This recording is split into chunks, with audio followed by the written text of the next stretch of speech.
मोहन जी आए थे और आज भगवान ने एक भक्त की पुनः लाज रखी है।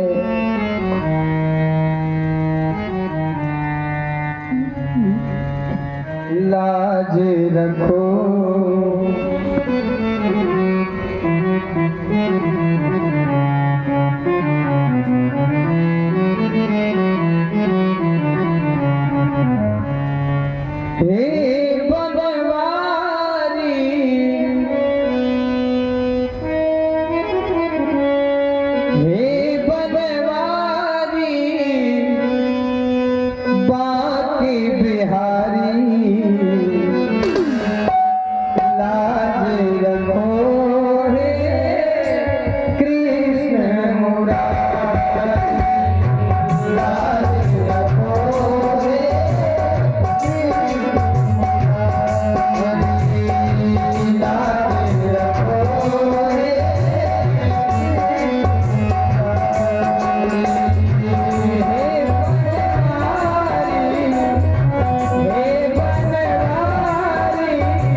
द्रौपदी भी कह रही थी, मैं समझी थी एक है अंधा, मैं समझी थी एक है अंधा, मैं समझी थी एक है अंधा,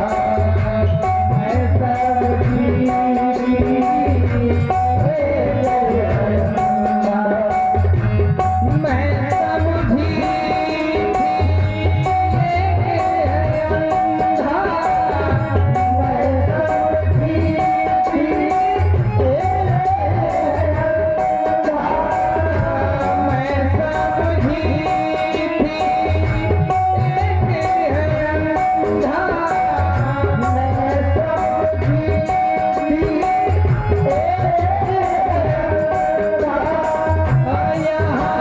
तो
राज महाराज अक्रूर जी पधारे हैं।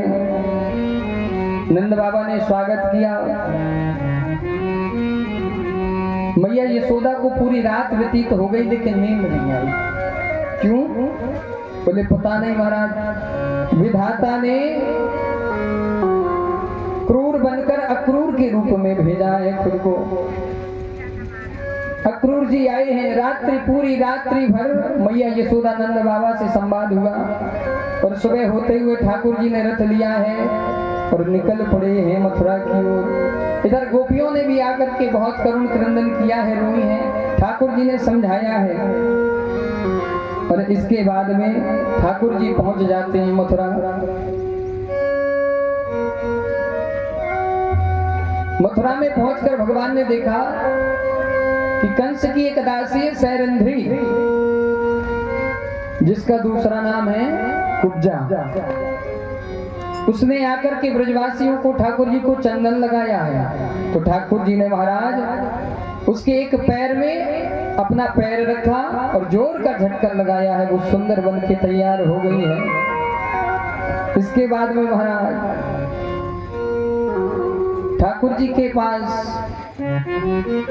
ब्रजवासियों ने कहा महाराज हमारे पास कोई वस्त्र नहीं है सुंदर सुंदर। तो भगवान धोबी के पास गए हैं। धोबी से कहा भैया इनको ने थोड़ी 2-4 जोड़ी कपड़े दे दो। धोबी ने मना किया महाराज। तो ठाकुर जी ने उसको भी जोर का लगाया है थप्पड़। और ठाकुर जी ने तो महाराज लगाया था लेकिन उसका भी गोविंदाय नमो नमः हो गया। ये भागवत जी में लिखा है, कोई कपोल बातें नहीं है। सुखदेव जी कहते हैं परीक्षित धोबी का भगवान ने गोविंदाय नमो नमः किया, उद्धार किया। दर्जी के पास गए हैं। क्यों?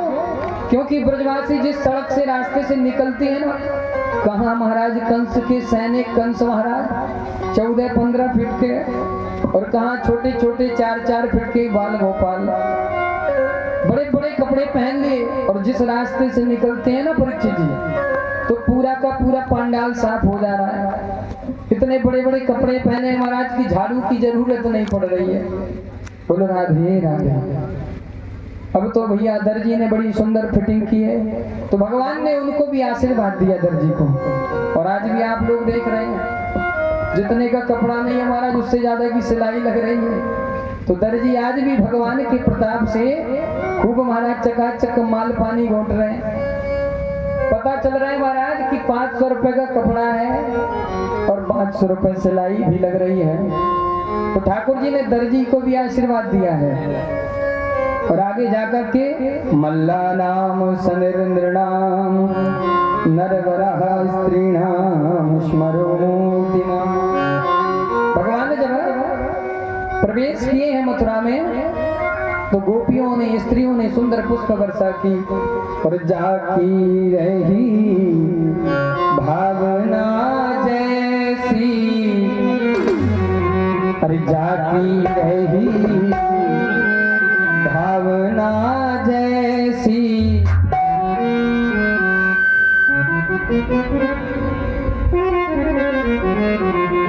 भक्तवत्सल भगवान। अरे जाकी रही भावना जैसी। इसको बढ़ाइए थोड़ा, इनको कम करिए।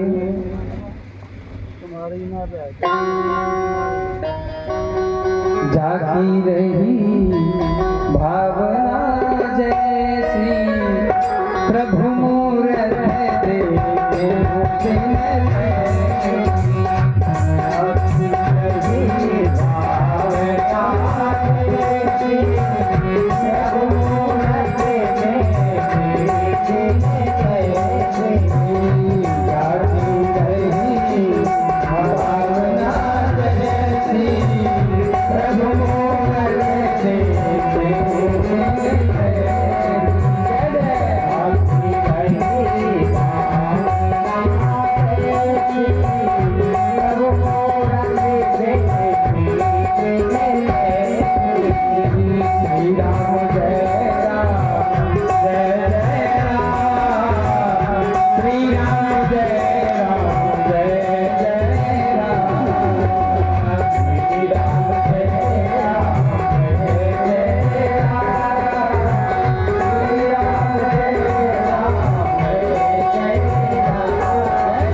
भगवान को झांक रही हैं झरोखों से।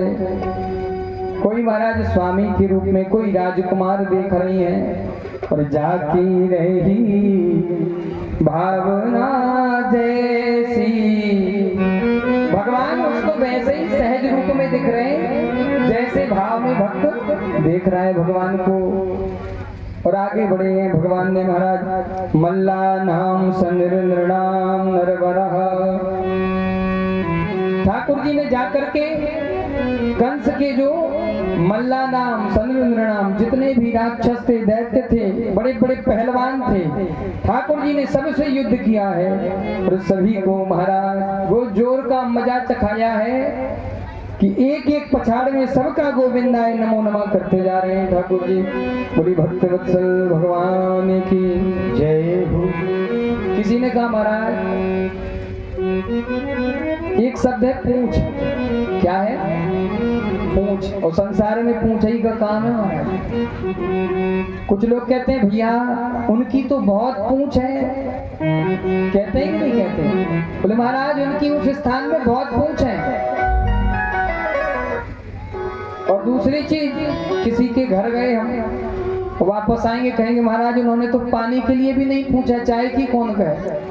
तो जितनी भी समस्याएं हैं संसार में ये सब पूंछ के पीछे हैं।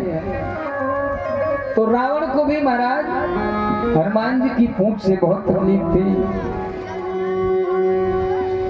क्यों? क्योंकि हनुमान जी की लंका तक पूंछ थी महाराज। लंका में भी लोग हनुमान जी के बल की सराहना करते थे। पवन तनय बल पवन समाना, बुद्धि विवेक ज्ञान निधाना,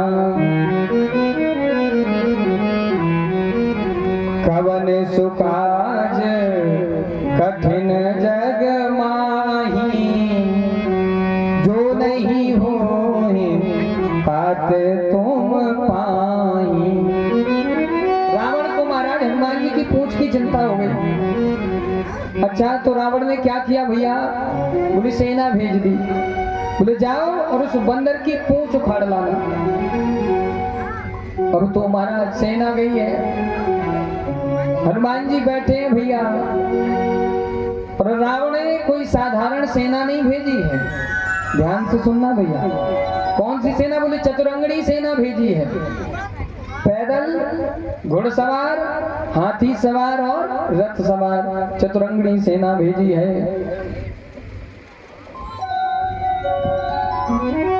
इधर जैसे ही देखा लक्ष्मण जी ने कहा महाराज बड़ी चिंता हुई लक्ष्मण जी को। बोले प्रभु रावण ने चतुरंगनी सेना भेजी है। अरे हनुमान जी ने कहा महाराज काहे को चिंता कर रहे हैं, अरे आने तो दो सही। और जैसे ही सेना आई है भैया तो बाहर वीर बजरंग बली हाथी से हाथी हनियो, हाथी से हाथी पकड़ के हनुमान जी हवा में ले जाते हैं और धड़ाम से अबेड़ देते हैं महाराज। घोड़े से घोड़े को,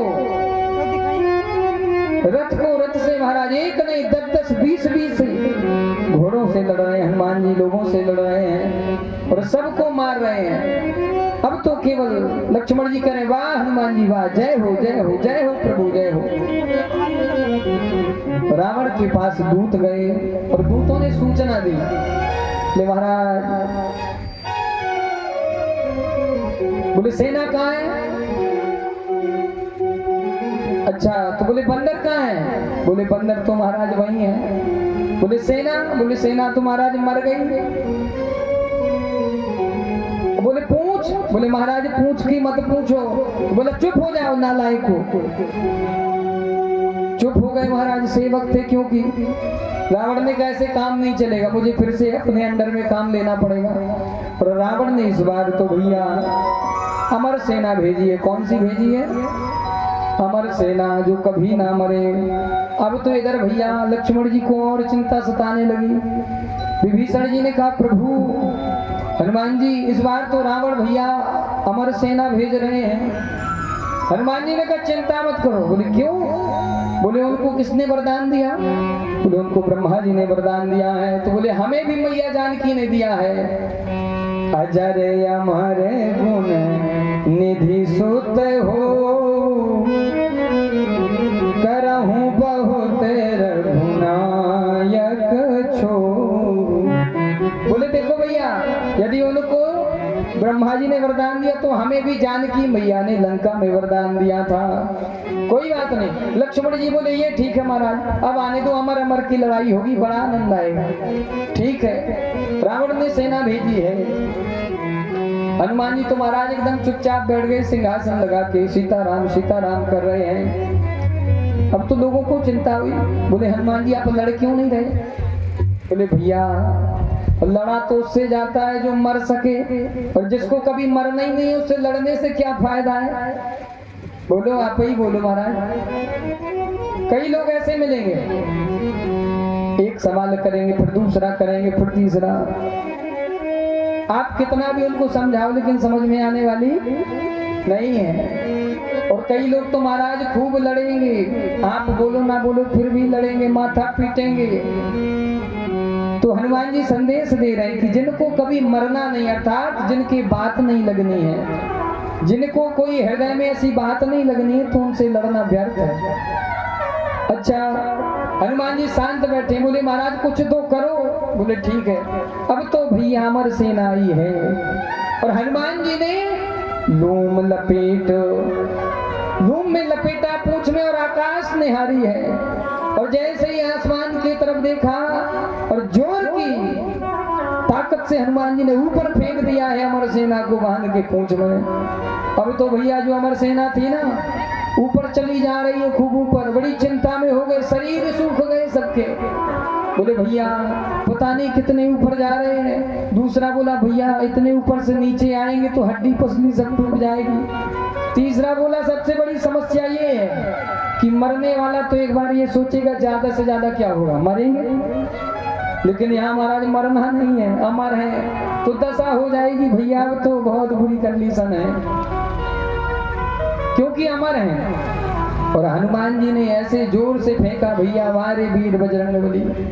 पृथ्वी के, गीतावली में कहते हैं दोहावली में कि पृथ्वी के गुरुत्वाकर्षण बल के ऊपर फेंक दिया हनुमान जी ने राक्षसों को। कहाँ फेंका है? गुरुत्वाकर्षण बल के ऊपर। हनुमान जी बोले प्रभु आपने कहा था निश्चरहीन करहूं मही, तो महाराज ऊपर ही लटके नीचे नहीं आ रहे, तो आपकी प्रतिज्ञा भी पूर्ण हो गई। क्यों? क्योंकि आपने कहा था निश्चरहीन करहूं मही। पृथ्वी पर तो है नहीं महाराज, ऊपर है तो लटके रहने दो। अब वो ऊपर ही लटके हैं महाराज। फिर से समाचार लेकर दूत गए रावण के पास। रावण ने कहा बंदर कहाँ है? बोले बंदर तो वही है। बोले पूछ। बोले पूछ। अरे पूछ का तो नाम ही मत लो भाई, चुप हो जाओ। और बोले सेना कहाँ? बोले सेना महाराज कैसे कह दे कि मर गई, क्योंकि अमर थी, लेकिन गई। अब पता नहीं कहाँ गई महाराज,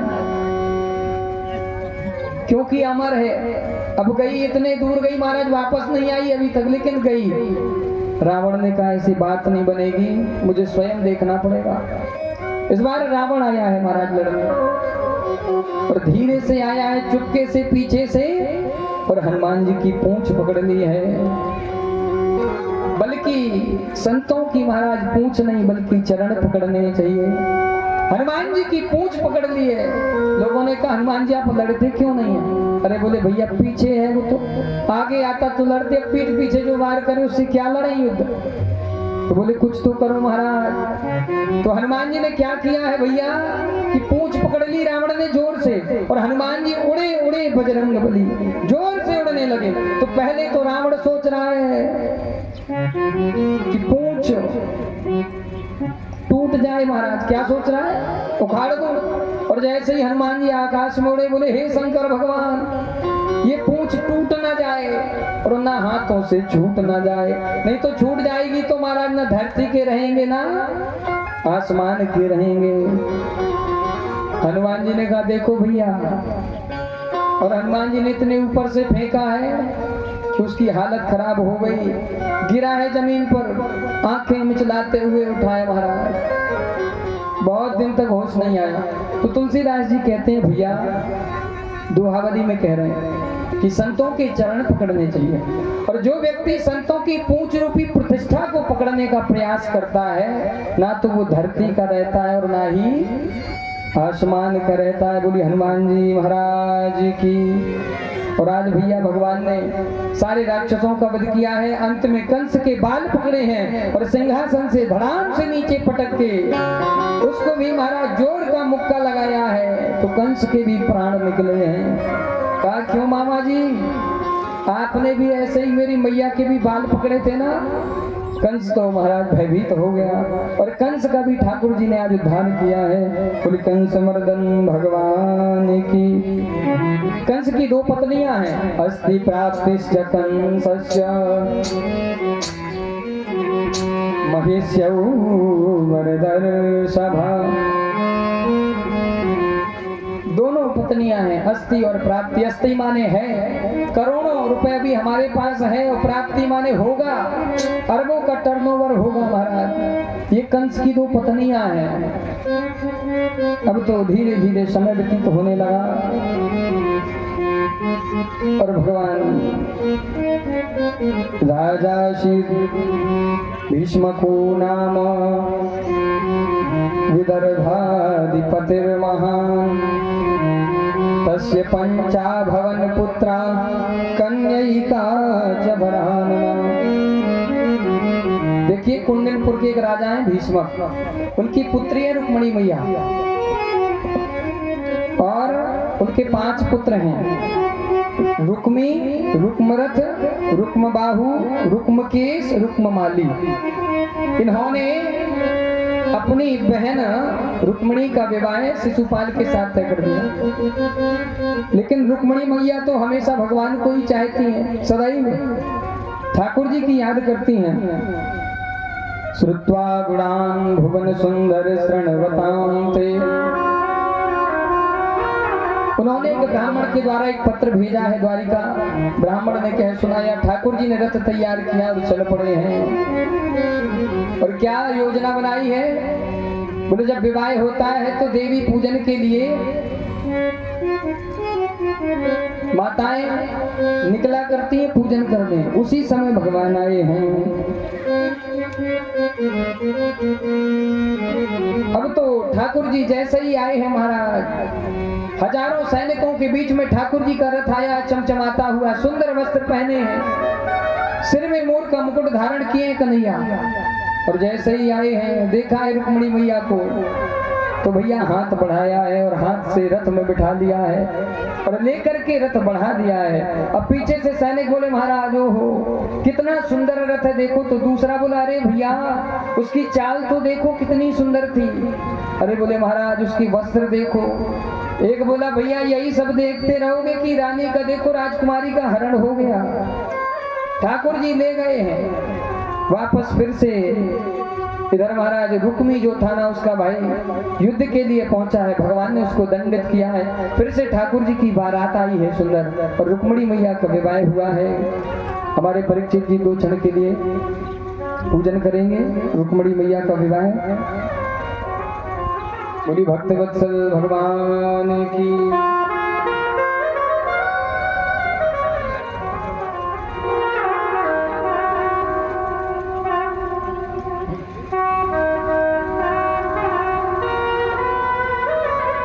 जय जय गिरिवर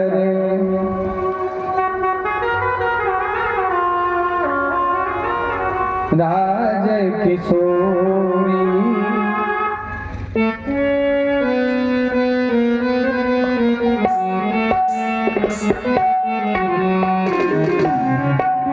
जय गिरिवर राज किशोरी। जय महेश मुख चंद्र चकोरी। जय जय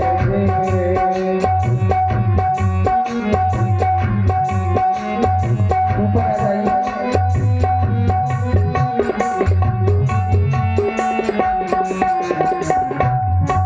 जय जय गिरिवर राज किशोरी।